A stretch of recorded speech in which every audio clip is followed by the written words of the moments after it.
So you're still in that stage of this is shit, but this is something I need to work on. Yes. Or are you on like, okay, I know this, and now I need to start subconsciously. I need to work on this. Well, I'm still figuring out the things. I'm still figuring out what they are. Yeah. But right now, my focus is being in the moment and not letting my mind run on to the Got future. it. That's it's really like okay. here, Yeah. like this is what's going on here. So Yeah. deal with what's going on here. Mm-hmm. And then the second that things start to like, oh, but this, this is what's going to happen, and that's going to happen, and that takes away from that. It's like, no. So my days have gone a little bit slower, and yes, they've expanded in terms of the length of time to get things done, but I'm making that progress of getting things done, and I'm able to not instantly, but identify when my brain starts running. And it's like, and I have to just stop and like talk to myself. It's like, okay, what is that? Why are you doing that? Mm-hmm. Is that reality? You go through your questions of asking yourself the questions so that you physically, are melding and hearing the answers so that you can get yourself centered. Breathing, simply breathing.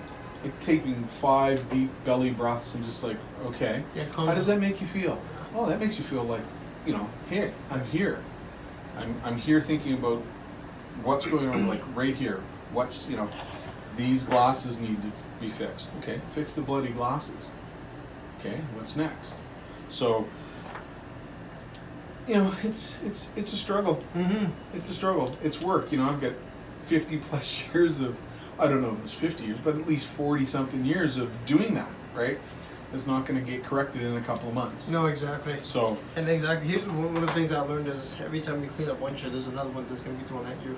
Yes. Right? And it's just, you get to the point where as long as you can see and you're going forward, everything that's coming towards you, you can deal with it. Right? It just gets put on to like, that's one of the things that are next. Yeah. And that list of next may be growing, but you're still chopping down rather than just growing and you doing nothing about it. That's the thing. Yes. That's yeah. And I figure it's been pretty successful in the last, I'd say 4 months. I've lost like 35 pounds. Yeah, and I see that, and then watching all your social media. So we started this new podcast called Exchange. Yeah. And what we're going to be doing is Q&A. And then when we have people on, guests, that we can chit-chat and talk about, anything from business to leadership to issues that we can work on, and sports, and pretty much open to conversation, adding value to people. And I've known you for multiple years now, probably 5-6 years now, if not more. More? Well, yeah. More. It's been like 10 years. No, not quite that long. I would say I started with the same program we did probably in 2012. So about 7 years. If I go back, it was 2012 when I first started, right? So it's probably around that time. Yeah. But anyways, yeah. Doesn't matter. 7 years. 7 years, 10 years, not that. 7, 8 years, whatever. Yeah, but 6, 7 years. I've seen a great amount of growth in you, and people that surrounded us as well, and it's always good to catch up and see what we can do together here. And everybody goes at their own pace. I used to get very much caught up in seeing what's happening with other people, and going, and I'm still here. Yeah. And it's an ongoing thing. Everybody changes at their own pace, and everybody gets through their shit. But here's the thing, how are you looking at that? Through social media or actually talking to them? Because if I look at it through social media, everything's perfect. Yes. Everything's perfect. And that's the realization I've gotten over the last, I'd say probably 5 or 6 months is that for the most part, social media is putting the best face forward. Yeah. And there's a couple of people that I have in my life that aren't like that. And that is what's prompted me a lot of, it's like, I have to do this. You get tired of being sick and tired. Yeah. And I had the same thing happen 2 years ago financially. And that's, one of the reasons downsizing, getting rid of the big house, and the whole dynamic of, you have this big house and a piece of property and blah blah blah. So you know what? I don't need that. Yeah. I'm working myself to death for what? When it was all said and done, being at the Key and living in a little bit more space than we had in the house, but we were only living in a third of our house. Exactly. So that's what most people don't get, and they want to work their asses off on paying a mortgage on something that they never use. Same thing with one of my houses. I never even. It was only me in the whole damn house. Well, mine is the tenants downstairs, but in my section, there's like rooms that weren't even being used. I had a dining room for what? Never had anyone over for food. There's a lot of empty space there. So yeah, I get what you're saying. And it was. There's also the the yard work, man. There's the yard work. There's just the upkeep of the house. It was originally the house is at the time we moved was almost 90 years old. Mm-hmm. That section of New West we're all pre-war kind of worker guys that were working in the mills, and we're dragging full dimensional lumber home and building houses and stuff. And so when we started doing renovations, oh man, I thought, I can do this in a month.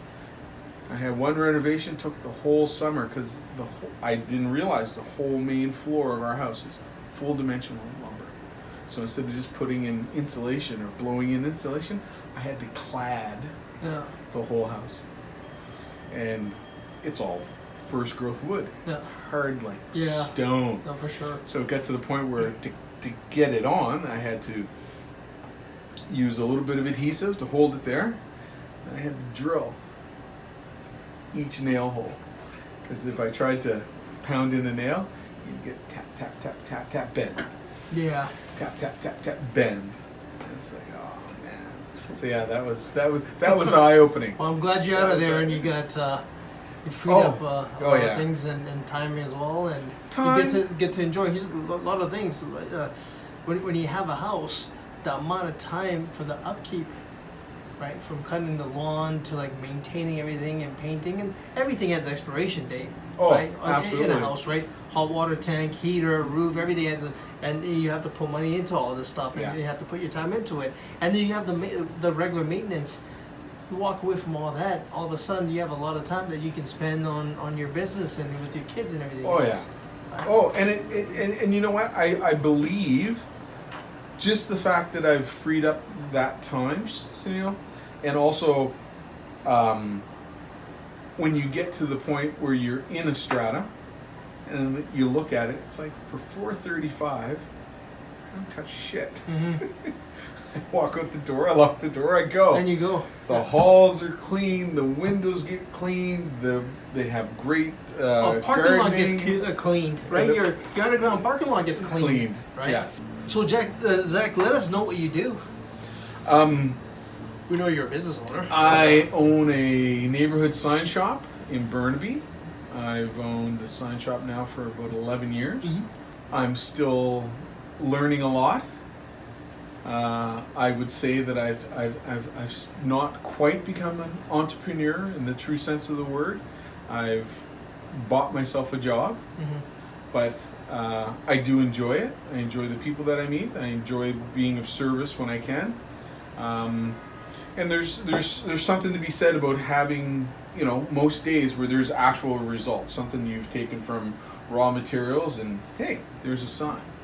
And I like making things. I would probably, to be quite honest with you, be better as a number 2, or possibly even a number 3. And I know that, and I'm kind of trying to get myself around that, of how I can still make this thing a viable go, and it is, but it's not like I'm making millions off it, or making enough to buy all kinds of toys, but I'm quite happy where I'm at. I have a vision for either moving forward or having an exit. I haven't quite decided that yet. Yeah. And it's an ongoing thing. You get to a certain point in your life and you're many changes going on in your life, and you have to make decisions. One of the things that's really struck me this year is I've started, because I'm alone in the shop now. Yeah. I listen to a lot of podcasts, yours being one. Nice. I also listen to, I follow Jesse Isler around when he's on different podcasts. Okay. And he's a part owner of the Atlanta Hawks. Okay. And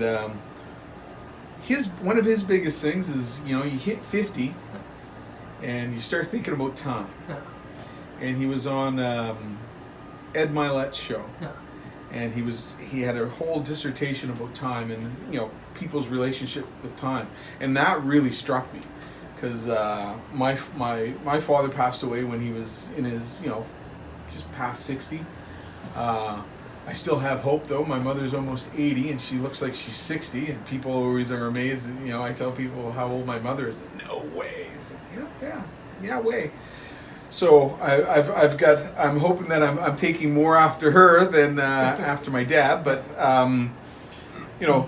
it really got me on a whole kick, Sunil. It's like getting my fitness under control, getting my health under control. Really started examining what I was doing in business instead of just flying by the seat of my pants all the time. And the changes that have gone on in the last 6 months, a lot of them are physical, but they're a result of changing habits and changing mindset, and fighting to be to find out who I am at this point in my life. Interesting. I had a question, I think a couple of days ago, where somebody was asking, do you invest in your do you invest in your health, or is it worth it to invest in like a health, like a personal training program or a fitness program? Absolutely. I can tell you one that I was doing for years after my hip replacements. I had, like, short blurb on that. I had a decade where my hips were deteriorating. So I had various things going on, mobility problems, just being in constant pain. Because I was still paying off my business, not being able to just go out and say, hey, I'm going to go somewhere and get my hips done. And that took a toll not only on my mental health, but just, physically. When I did end up getting both of my hips done, I had people that I've known through soccer, for our kids playing soccer together, that would say things to me like, hey, I remember when I used to see you walk around the field. It would hurt me to watch you move. Mm-hmm. It's like, well, hey, how do you think I felt? So once I started getting into fitness again, I was doing just body weight exercises, but it was based on like CrossFit type movements, but just doing body weight stuff and working on my mobility. And it took about 5 years to get comfortable enough that it's like, okay, I'm going to start getting back on weights. Well, one of the first things that happened when I got back on weights, again, massive joint pain. So I purchased this subscription to this thing called Move You. Mm-hmm. And they're on Instagram and Facebook, and they do have a lot of free material, but they do have a program, and it's called Fix Your Shit. And what it has done for me, I mean, for the first time in almost 15 years, I can feel that my hips and my pelvis actually move. I'm not just moving my legs. I'm not overtaxing my hip flexors and always having to stretch out like crazy. I actually move. One of the first things that I started to get after doing weights was started to get shoulder impingement. There's a module in this thing that's just shoulder specific. 1 week, the pain was gone. Now my mobility isn't the greatest yet in my shoulders, but again, that's decades of either not working out properly, not stretching properly, not doing any aftercare properly. Stretching. And so I know for a fact that those types of things, of having somebody that's actually in the know direct you. And if you're, if you got half a brain, you'll pick that up, and then, if you pay attention to what's going on, you should be able to self-analyze yourself and know if you're getting yourself out of skew, because you will start getting those problems again. I think that's what a lot of people are afraid of. Not afraid of, but they get too used to the system, Mm-hmm. and then they don't think about it when they're there. Like, okay, if I do this, what happens here? And if I don't do this, what happens here? This is all a testing. You're like, okay, this is coming up. I got to figure this out here. Yes. If I eat too much burgers, this is what's going to happen, right? Yeah. If I don't, If I don't stretch, this is what's going to happen. Exactly. If I keep doing chest exercises and don't do legs, this is what's going to happen, right? So these are the things. And then other ones that just get too comfortable with. You see some people, and I see it. You go to a commercial, like I go to Trevor Linden. They have now their own personal trainers, but you see people in there that have been, with private trainers, and now when they switched over, gone to, have a personal trainer. You've seen them; they've been there for years and barely changed. Because they're not there for working out. No. They're there for talking. Yeah. Or getting whatever they're missing in their life. They're getting it there. Yeah. Right. Yeah. And if you're trainers, I gonna think, are spend taking money- advantage of that. They just want to do whatever. In overhearing the conversations that do go on, I would figure you're absolutely correct. We got a friend that is involved in training and teaching, and talking to him, there's a lot of bullshit trainers out there. Oh, Just for sure. just for the fast cash and Yeah. and that's it, right? So this guy's amazing. Taught me a lot of good things. I just have to follow it through. Yeah. Hence why we have a mat here and resistant bands and things around, and There you go. things. And you know happen. what? You don't. Get into it. I learned in doing the mobility work and doing those types of exercises that I was first doing. Shout out to the Whole Life Manifesto crowd. That's what it's called. Love the plug. They, there's really, you need 2 square meters. If you have 2 square meters of open space, you can give yourself a hell of a workout. You can be sweating like a mother.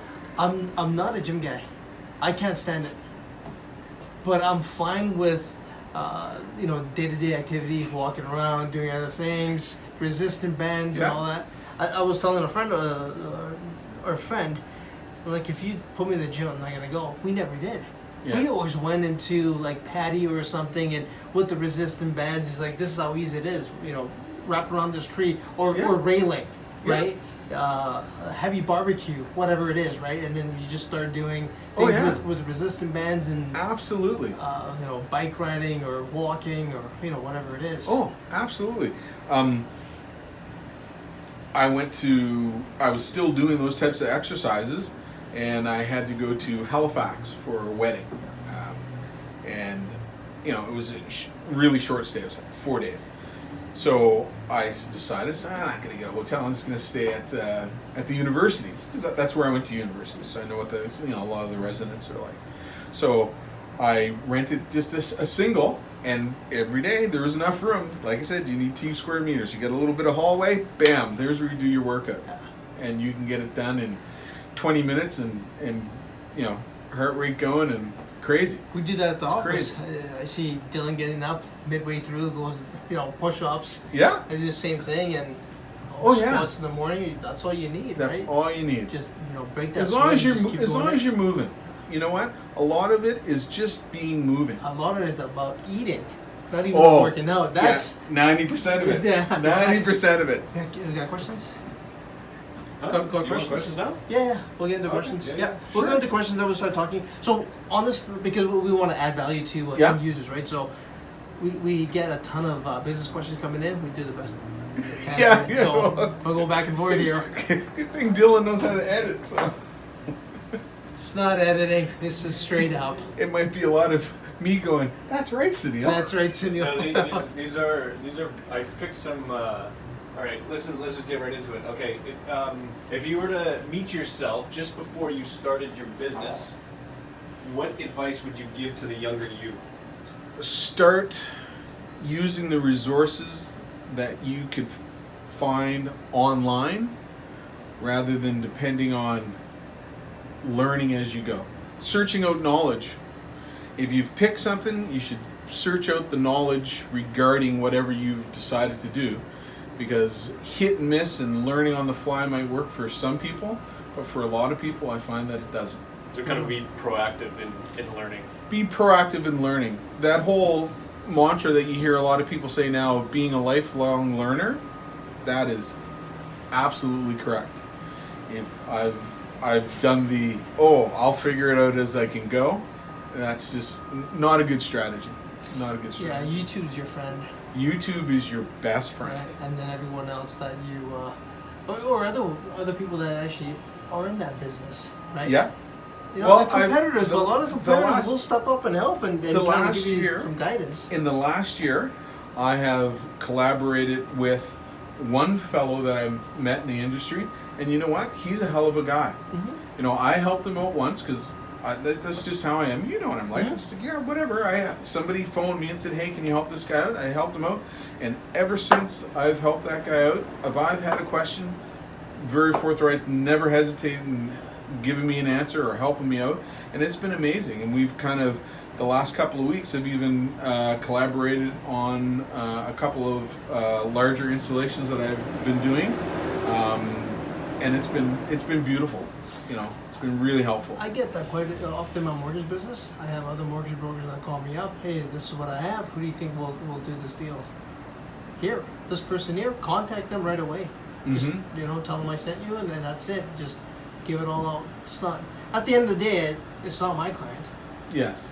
Right? It's somebody else's, and if I can add value there, maybe later on something happens. But you know what? At the end of the day, for me, it's just giving that value out to them. Absolutely. And one of the things that I've found, just society in general, and I find it especially with business people, there is a changing of mindset that, like-minded. Because you can go find those like-minded people, and if you actually stop being scared and actually take that first step of, it's just like extending a hand to greet somebody. You extend that hand, 9 times out of 10, somebody's going to grab that hand in response. I'm just going to say 10% of people will tell you to fuck off, but the other 90% will step up. Or at least point you in the right direction. Nice to meet you. Yeah. I can't help you, but here's somebody that could. Yeah. If not, there's always going to be an accountant available to talk and guide you through that stuff. Right? For me, it was don't do too much things in the beginning. Focus on one core thing. Mm-hmm. I was just like, hey, I can do this. Oh, wow, this is easy because one thing happened. Now let me start this. Then you realize, like, there's only one of me. Yes. And now it was... Guilty. Exactly. I'm guilty all day long. When I first took over that shop, you have so many suggestions from people that, you should do this. Hey, I know a guy does that. Hey, you should do this. The next thing you know, I was trying to be everything to everybody, driving myself insane, losing more jobs than I was gaining, losing money, losing my passion for it. I'd say after the first 6 months, I had about 5-year stint there in this business where it was a dread to get the hell up. It was a dread to go in that shop. I'd be happy and, everything be great till I pulled in that parking lot, turn off my truck, bam. Shit. Here we go again. Another firefight. And a lot of it was just trying to do, like you said, do too much. The idea, especially if you're a one-man show, the idea of picking a niche is absolutely the way to go. I can pick these out in restaurants. Thank you. I forgot about that. Yeah, we should have closed that earlier. When I go to restaurants, it's like soundproof in here now with the windows closed. Holy smokes. When I go to restaurants, I look at the menu. I'm at a burger joint, and they're selling everything. Yeah. Right? They got pizza in there. They got, like, curry some places. They have, like, some chow mein and all. Like, you guys are going under. Yeah. Right? Because you're not catering to one market. It's just, it's open right across the board. And I can tell either they're going to adjust or they're going to go out of business. Mm-hmm. And you can tell this. If you know what you're looking for in business, you'll find this out. Yeah. One after another. Somebody opens up, like, the shop right next to you. Every 6 months there's somebody new in there. And they're always testing something out. Like, okay, let's try this. Yeah. Okay, let's try this, and let's try that. And sometimes the same owners try like different things. Sometimes they're even doing it within the same business. Yes. Yeah. Well, it's a unique little spot right there. We won't get into detail because I think there's a lot of No, people know who you are, and we don't want to. Well, yeah. But I've seen the whole, like, I've been able to witness a lot by watching what went on next door. The guy that was in there fixing pinball machines and doing neon. His problem was he didn't want to adjust to the times, and he eventually had to shut his doors for just not being innovative enough and trying to be, hold on to, this is this video game and this is the only video game that should be in it. It's like, well, there's another guy who refurbished it too, but he puts in a board that has 60 or 120 games on it. Or you know what? Sell it on eBay, not at your store. Yeah. That's where it is. It just moved. That market is bigger than I think ever before. There's a lot of stuff, that people are talking about on social media, and they want to buy these things. Movie industry wants to buy this stuff, but they're not going to go to one location when nothing's advertised. Yes. They want to see this stuff on eBay's and all this other websites where you can sell stuff. Taking advantage of technology is one of the things that I've kind of embraced the last year. It's like, there's so many things. It's like, no, you know what? Yeah, I'm 50 plus, but other people are doing it. Just got to learn how to use the technology that's available and use it, because that's where the eyeballs are, and that's where the potential customers are. And if you want to rely on people walking by, you're going to end up out of business. I walk down the street, people are not even, they don't even see you on the street. Yeah. Right? They're looking somewhere else, or they're on their phone, or they're listening to a podcast, hopefully mine. There's so many other things. They're not, taking a look and looking at stuff. Even me, when I go down the street, I'm like, when did this cafe open up? It's been open for 6 months. Oh, never noticed. Never noticed. Yeah. I'm not that. No, well, not a cafe, but like something that I would not notice, like a painting place or something like that. Furniture store. Actually, furniture store would look, because they're pretty big, right? Yeah. But like women's cosmetic, I won't pay attention to that. I just continue walking by, even though the girl's half naked, right, on the photo. But I just keep going. Like, it doesn't really affect me or nothing. Anything else? Mm-hmm. Do you think business and sports are related? If yes, how?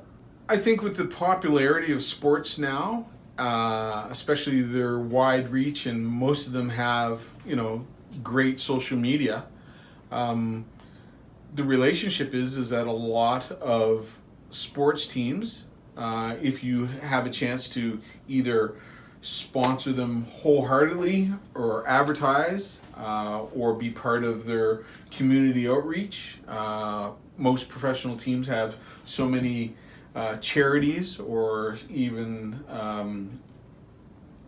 events that they participate in, or actually sponsor themselves. And business, if you want to be seen, there's going to be eyeballs there.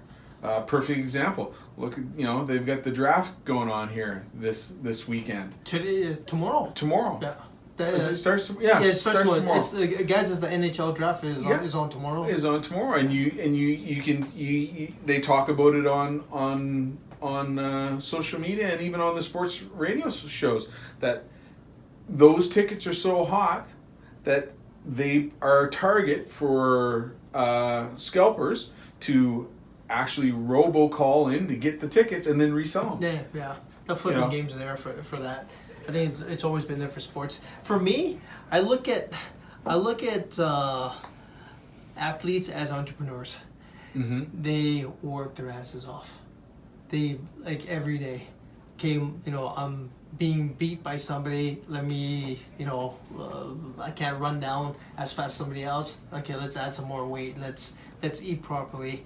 So I think that side there. I think the discipline for them is there, and then also building a brand. A lot of them have built brands. Some positive, some negative, mm-hmm. right? Yeah.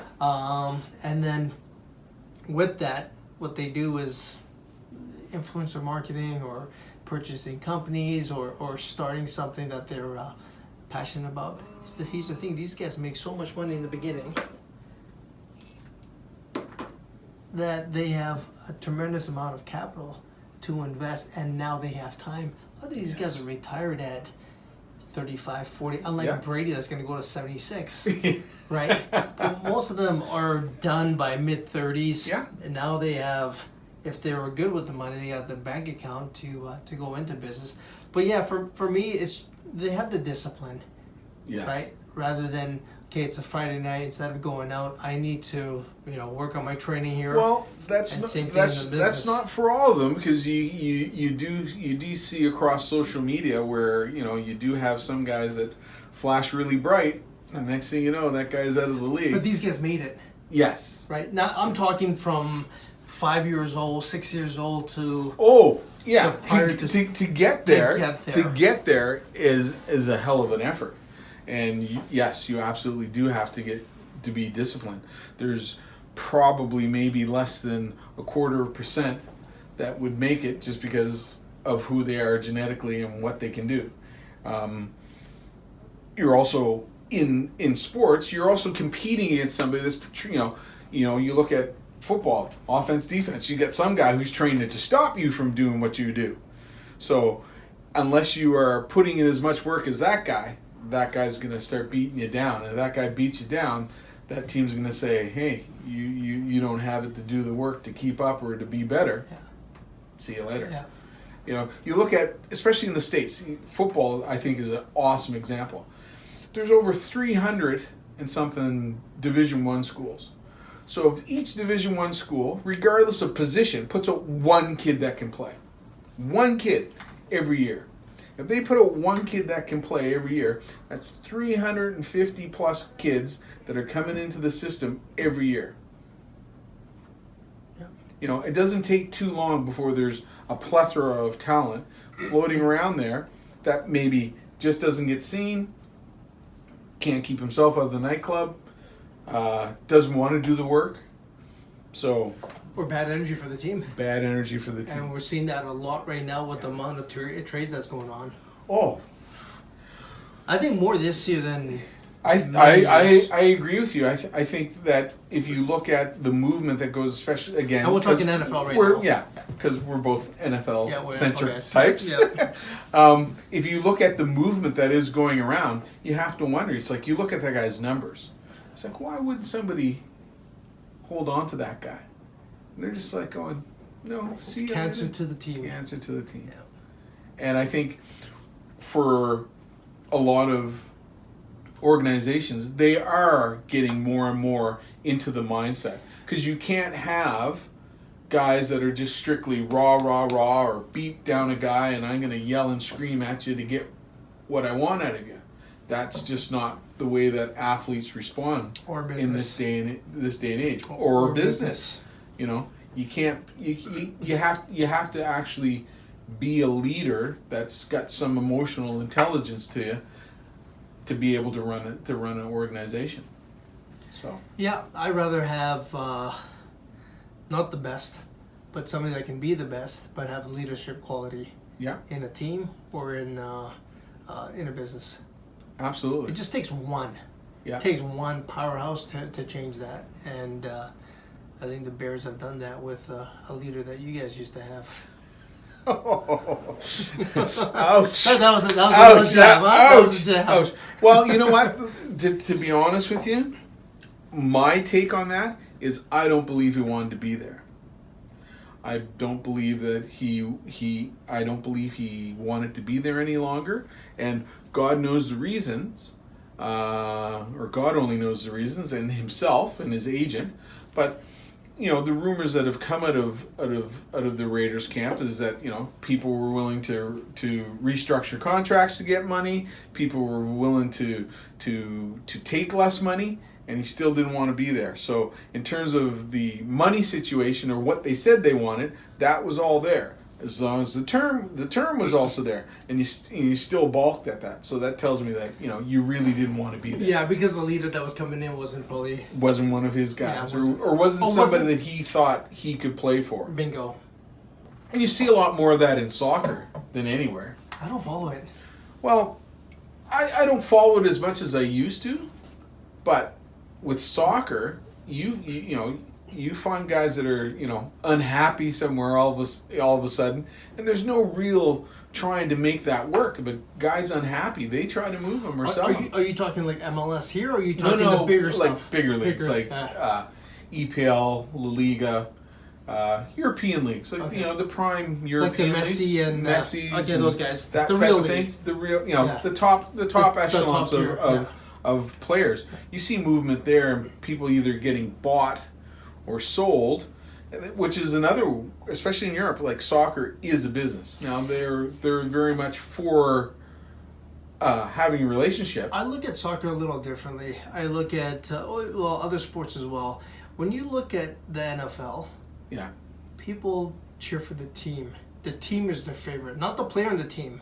Player will move, but they'll still be Oh, yeah. right. Yeah. But you look at, I don't know, look at basketball. I think they're more player driven, not team driven. There's LeBron fans, Yes. right? Now I think soccer's the same way. I think there's Messi fans, not the Yes. team, Not the team fans. Yeah. right? And they build big brands, I think that's what I think the brand of the player is much bigger than the brand of the team. Just the way I look at it. I don't follow anything else except the NFL. Yeah. So I'm not too sure on that. But that's just from the outside looking in. I wouldn't say that. I would say that because it's such a worldwide game and people do know a lot more soccer players worldwide than they would football players, except maybe for somebody like Brady, because he just continues to be a champion, continues to win. But I think with soccer, there's more of a ground roots feeling with soccer, because with soccer, you go to poor countries. There's kids that, we've got nothing else but plastic bags. We will wrap those plastic bags and make myself a ball, and now there's 20 kids kicking around. Funny you bring this up, because I was reading just a little while ago that basketball is on the way to taking over soccer as the world sport. Oh. You look at most basketball players right now, and NBA, there's different levels, right? You got a lot of the college kids that are going overseas to play. Oh, absolutely. Right? And making a good living overseas playing. And China's taken off. Europe's been there for a long time. Yes. Right? Argentina. Argentina, Spain. another one. Spain's another one where they have a really big or popular pro league in basketball. Italy. You only have to really look at the Olympics. The Olympics will really tell you what's going on with sports, especially now that they've opened it up to, quote unquote professional players. You look they got rid of that for a bit there, then they opened it back up. They opened it back up, but you look at soccer, basketball, how with basketball, yes, the U.S. is still the team to beat, but they're getting some game out of places like Argentina, Spain, some of the Greece, some of the European countries. I think in general, the popularity of certain sports worldwide gets it to the point where there is more competition, and it's not just the U.S. Do you think there's LeBron and bigger guys like this that have boosted like basketball in all these other countries, or? Well, I think for the most part that leagues like the NBA, the NFL, are very good at marketing themselves worldwide. They've recognized that there is a bigger market out there that they can grab, just because of the influx of immigrants that still have ties to their old country, communicating to a country that you came from that could be on the other side of the world. Funny, what do you think? Do you think it's the actual league, or is it the team, or is it the individual player? Because for me, I personally think it's the individual player. I would agree with that. You look at the young man that plays for the Bucks from Greece, the Greek freak. Yeah, Giannis. Giannis. Yeah. You know, his popularity in Greece was huge before he got to the NBA. Now it's just over the top with the fact that, you know, here's a guy from our little country that is now playing in the biggest, most respected league in the world for that particular sport. So I would agree. And a part of it too is you know, social media. Social media gives an individual such a broader sense of who he can reach. The demographic of the people that follow, especially basketball, skews a little bit younger, and you know, they all got phones. And they're all streaming. Yeah, exactly. And they're all following, and they're all on Instagram or Facebook or whatever, or on Twitter. So the ability for somebody like that to become a sensation is just, you know, crazy. You know, perfect example of that. Look at Dwayne Johnson. Mm-hmm. Look at Dwayne Johnson. You know, ex Calgary Stampeder get cut. Yeah, like next thing you know, Miami Hurricanes. Yeah. Right. It was no, he never made it to the NFL. But, No. yeah. No, got cut by the Stampeders and got sent home. He said he had $7 in his pocket. That's why his production company is called $7. I didn't know he had a production company until yesterday. I did not know. I was watching that speech that I guess on Sunday he won some award or something. Not sure. Yeah, and then I was just watching on Instagram. They were saying he's a athlete. What do you call it? Movie star. Star. He's got a production company. I was like, oh, I did not even know. It's called $7. $7. $7 or something. It's got something. It's a reference to $7. Yeah. Because he remembers. I've heard him talk about it a number of times. And there's a couple of things on Instagram where he's talking about it, and he was just saying, you know, he remembers, you know, getting cut from the Calgary Stampeders, getting his father to pick him up somewhere, and only having $7 in his pocket. Look at him now, huh? Damn. Yeah. Done. Another one. What do you hope to accomplish within the next year? What do I hope to accomplish within the next year? Well, personally, a lot of my goals, health-wise, is to get myself down below 220. I've got about another 20 pounds to release for that. Business-wise, before the end of the summer, I want to make a decision if I'm going to look to be a number 3 or look to actually create a niche for myself and continue to be a number 1. So I don't know how that's going to look. You decided that by the end of the summer? So Yeah. 2 months, yeah. Interesting. Yeah. Interesting. For me, it's doubling my team. Dylan's stressed out. He's working too much. Yeah, definitely doubling and then reinvesting in something else. Cool. That's the goal here. Any closing statements or questions that you have that the community can answer? Well, a statement is become self-aware of who you actually want to be rather than who you think people want you to be. Being a caricature of yourself will probably only bring you grief and a lot of stress and probably manifest itself in damaging your health. So be who you are, not who you think people want you to be. I like that. Experienced. Experience. I can tell that. I can tell the Experience. little. Yeah. Yeah, no, I Experience. get it. I get it, man. Hey, thanks for coming in. No worries. Chatting here, man. Thanks, brother. Always a pleasure Appreciate having it. you. Yes, Always thank a pleasure. you.